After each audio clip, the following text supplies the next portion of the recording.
Señor, no hay palabras que puedan describir tu grandeza y tu infinito amor.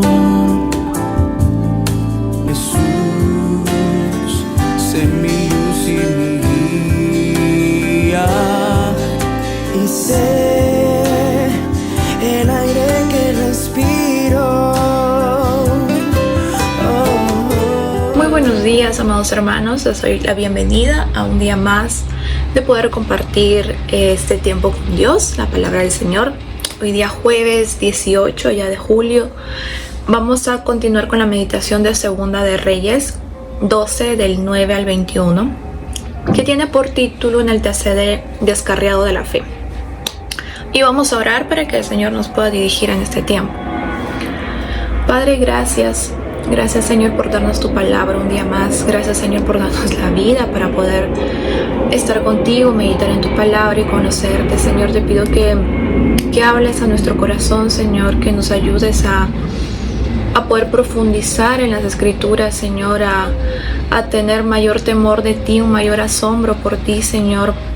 Y también ayúdanos a aplicarlo en nuestro día a día, porque eso a ti te agrada, Señor.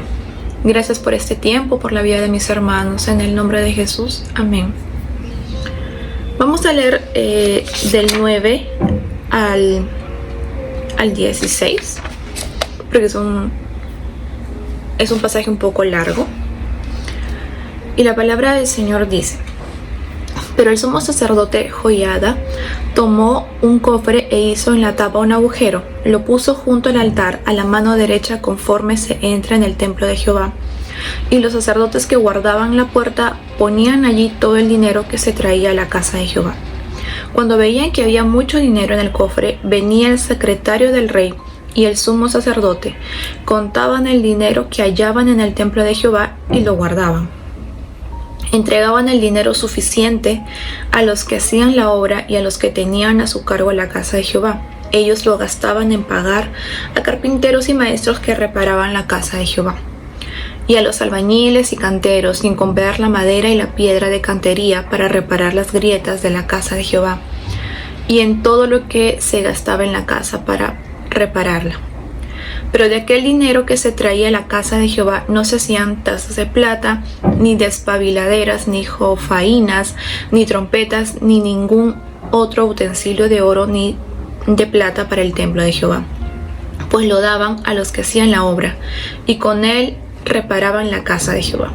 No se le pedía cuentas a los hombres en cuyas manos el dinero era entregado, para que ellos lo dieran a los que hacían la obra, porque ellos lo hacían fielmente. El dinero por el pecado y el dinero por la culpa no se llevaba a la casa de Jehová, porque era de los sacerdotes. Entonces, bien, en esta primera parte nos habla de un sistema de contabilidad muy eficiente, ¿no? Que este rey Joás, al ver las condiciones en las que se encuentra el templo, ¿no? Y que a lo largo de todos los años no se estaba haciendo nada, no había un avance en su reparación, pues él toma otras medidas, ¿no? Y a través del sumo sacerdote Joiada, instauran este sistema que consistía en colocar un cofre con un agujero. Entonces las personas iban dando dinero, y cuando este cofre se llenaba, venía el sumo sacerdote y el escriba del rey, contaban el dinero y lo repartían a las personas encargadas para que contrataran a los maestros, ¿no? Por ejemplo, contrataban carpinteros, constructores, albañiles, las personas idóneas para que hagan estas reparaciones en el templo, porque no se había hecho durante mucho tiempo. Y podemos ver, hermanos, que gracias a este hecho que se encuentra registrado en este libro de Reyes, en este episodio, sabemos que Dios valora el trabajo de todas aquellas personas que protegen la integridad de las finanzas, ¿no? Algo que llama bastante mi atención es el versículo número 15, ¿no? Que dice que no se le pedía cuentas a los hombres a quienes se entregaba el dinero, porque ellos actuaban con honradez. Vemos la transparencia, la honradez con la que estas personas que estaban a cargo del manejo de dinero estaban actuando, ¿no? Había una muy buena administración, había hombres de confianza que se habían contratado y esto nos insta a nosotros, hermanos, a poder tomar la iniciativa, ¿no? de poder establecer un ejemplo personal también de rendición de cuentas. Quizás en este caso no eran personas tan honradas, dice que no se pedía, no rendían cuentas, pero cuando nosotros estamos a cargo de algo financiero, ya sea en la iglesia o en nuestro centro de trabajo, donde estemos, pues siempre es bueno tener a alguien con quien rendirle cuentas, ¿no? Sobre todo el manejo de dinero, porque es algo delicado, pero también habla de que queremos actuar con honradez, con transparencia, y también nos enseña que debemos ser buenos administradores con los recursos que tenemos disponibles, ¿no? Y asegurarnos de que se usen para lo que fueron destinados. Aparentemente antes, los primeros años, no se llegó a usar estos recursos para los que fueron destinados, ¿no? Probablemente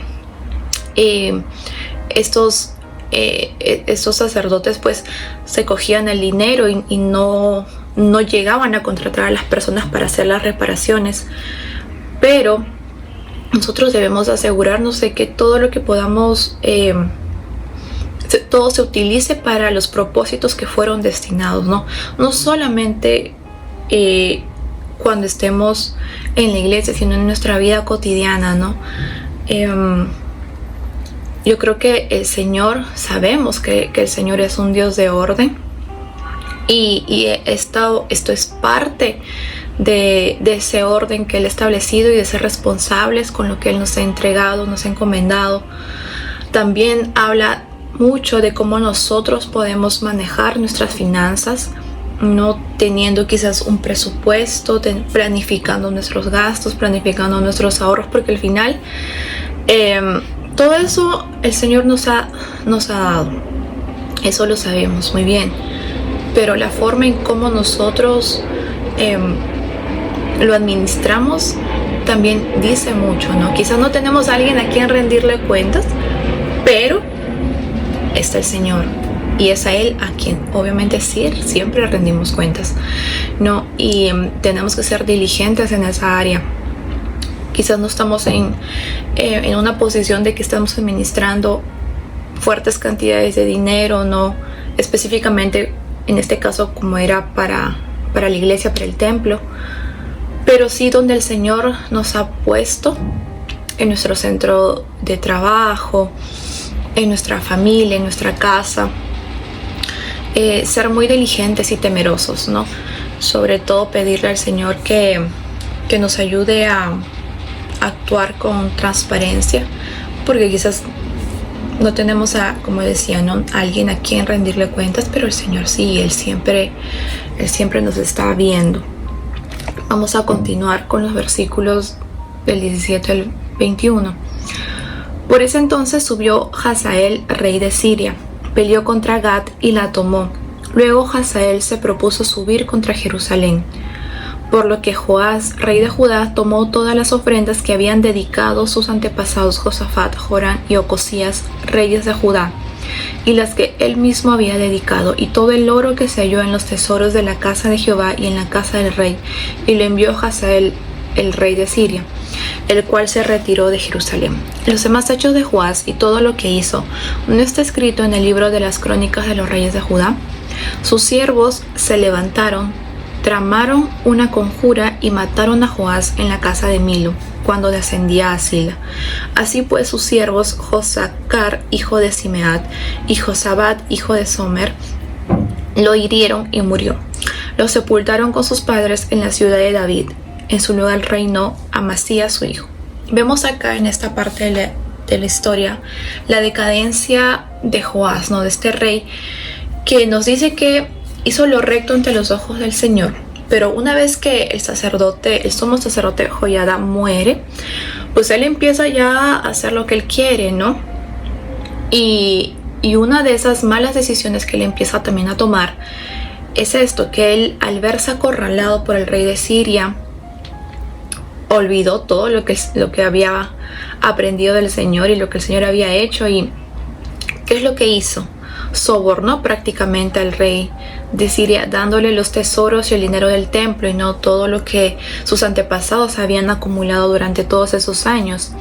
Y este soborno funcionó y Judá quedó libre del ejército sirio, ¿no? Este rey de Siria pues se fue. Vemos que Joás, cómo fue la actitud de Joás, ¿no? Este rey no buscó la dirección de Dios, no confió en el Señor en este momento que obviamente iba a ser difícil, complicado. No confió en el Señor, ¿no? Y por el contrario, ¿qué es lo que primero hizo? Bueno, pues confió en lo que tenía, en sus riquezas, en lo material, en su astucia, y sobornó, ¿no? Sobornó a este rey para que lo deje en paz. Y podemos aprender mucho de esta parte, hermanos, porque situaciones difíciles, pruebas vamos a pasar. Situaciones en las que tengamos una Y y es hacer lo que sabemos que tenemos que hacer o hacer algo ilícito, ¿no? Hacer algo que no está correcto delante del Señor, que sabemos que no está bien. Pero también situaciones en las que tenemos que decidir confiar en el Señor, y en las otras en que, bueno, pues confío en mí mismo, confío en lo que tengo, confío en lo que he acumulado, confío en cosas externas, todo aquello que no es el Señor. Y nos hace replantear, ¿no? Nos hace pensar mucho como hijos de Dios, como personas que hemos creído en el Señor, no solamente para un instante y no solamente para la vida eterna, sino día a día tomamos la decisión de confiar en el Señor, de depender del Señor. Estamos buscando esa dependencia y encomendar a Él nuestra causa, o nos creemos suficientes, ¿no? O nos creemos que nosotros que podemos buscar otra manera más fácil, más rápida, porque esa manera quizás probablemente haya sido rápida, ¿no? Bueno, tengo esto suficiente, él habrá pensado, tengo todos estos tesoros, rápidamente los doy y él se va y evito todo un problema, ¿no? Y quizás no pensó, ¿no? que el Señor había dado una promesa, que Él podía ayudarlo, que podía librarlo, porque el Señor había prometido eso desde muchos años antes. Y cuando nosotros también nos encontramos en una situación complicada, no buscamos la ayuda de Dios o lo hacemos con nuestras propias fuerzas. ¿A quién acudimos? Buscamos quizás, estamos en una situación económica complicada, ¿no? ¿Qué es lo que hacemos? O quizás estamos en un momento crítico. Necesitamos en esos momentos aferrarnos al Señor, recordar que tenemos un Dios, recordar que Dios es Dios todopoderoso, suficiente, y que puede librarnos y que puede ayudarnos, que ha prometido su presencia todos los días de nuestra vida hasta el fin del mundo. Recordar sus promesas, volver a la palabra una y otra vez y reconocer que no podemos, reconocer que quizás tenemos herramientas aparentemente más rápidas y fáciles, pero no correctas delante del Señor, y decidimos no usar eso porque preferimos el otro camino, quizás más doloroso, quizás más largo, con altos y bajos, pero es el camino del Señor. El transitar en la confianza con el Señor, el transitar en ese camino que aparentemente puede ser una incertidumbre, pero no lo es. porque tenemos la certeza de que el Señor sabe mejor que nosotros, que el Señor ya nos ha dado la victoria en Cristo Jesús y que Él puede ayudarnos, que Él puede venir a nuestro rescate. No desesperarnos, hermanos, no olvidarnos en esos momentos, sino por eso necesitamos constantemente volver a la palabra, recordar la palabra, recitarnos la palabra, hablar a nuestro corazón la palabra, las promesas del Señor, para que en esos momentos difíciles decidir confiar, ¿no? Día a día, todos los días pedir la ayuda del Señor y la dependencia de Él, reconocer que no podemos, reconocer que somos débiles, insuficientes, dependientes del Señor. Eso le agrada al Señor, eso lo glorifica a Él, eso nos hace ubicarnos a nosotros en nuestra condición y glorificar al Señor.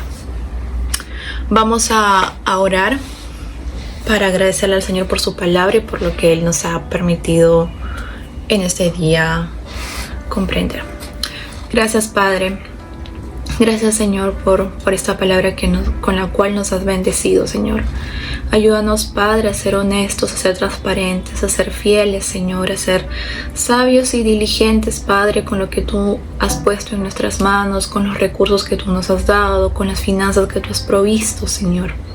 Ayúdanos, Padre, porque delante de ti estamos, Señor, y a ti rendimos cuentas. También, Señor, ayúdanos a poder recordarte siempre, Señor, recordar tu palabra y confiar en ti, decidir confiar en ti, Señor.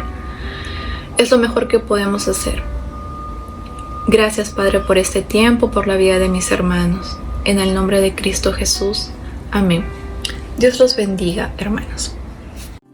Señor, no hay palabras que puedan describir tu grandeza y tu infinito amor.